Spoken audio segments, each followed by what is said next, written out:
Write the number 63 as a product of primes. So what we want to do when we're working a problem like this is we need to pay attention to what the directions are asking us to do. They're asking us to write 63 as a product, and product is the math word for a multiplication problem. So we want to be thinking multiply when we see the word product. And then they tell us they want it as a product of primes.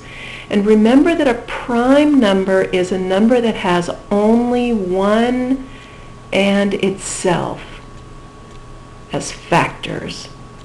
So only one and itself as factors. Remember that factors are numbers that go evenly into a number. Okay? So if I'm going to write 63 as a product of primes, I'm going to use a prime tree to help me organize my information. So I'm going to start with the number 63, and off of 63 I'm going to do two branches. And below those two branches I'm going to show two numbers that when I multiply them, there's back to product, they're going to multiply to give me 63. So this is where my mental multiplication chart becomes really important.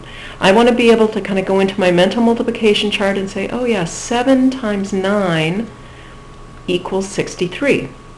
And so think about these little branches almost as kind of like an equal sign, a spread out equal sign. 7 times 9 equals 63. Now I want to look at the new numbers that I have. I have the number 7. And when I think about my mental multiplication chart and think about the number 7, 7 is a prime number. There's no numbers that go into 7 evenly besides just 1 and 7. And so that's that idea up here. Remember we said that a prime is a number that has only one and itself as factors. So that's the number 7. 7 is prime, so I'm going to circle prime, this prime number here. I'm going to circle all the primes as I go along. So 7 is circled. And now when I think of 9, I think, well, I certainly 1 and 9 go evenly into 9. But 9 also can break down as 3 times 3. So 9 is not a prime number. So we're going to put branches off of the number 9, just like we did off of 63, because 9 will break down to another product of 3 times 3. And now when I take a look at these numbers, I can think, well, 3 could be 1 times 3, but that's the only thing it could be. That's the only way it would break down. And so that means that 3 is also a prime. So there's the 3. And that 3 must also be prime. If 3 is prime once, it has to be prime the next time I see it as well.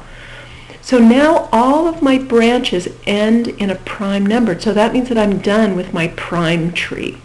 Again, we're calling this a prime tree.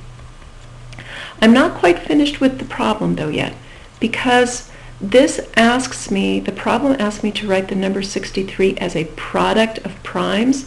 So I want to take my information out of here and I want to put it together into the final answer. So my final answer says 63 is a product of primes.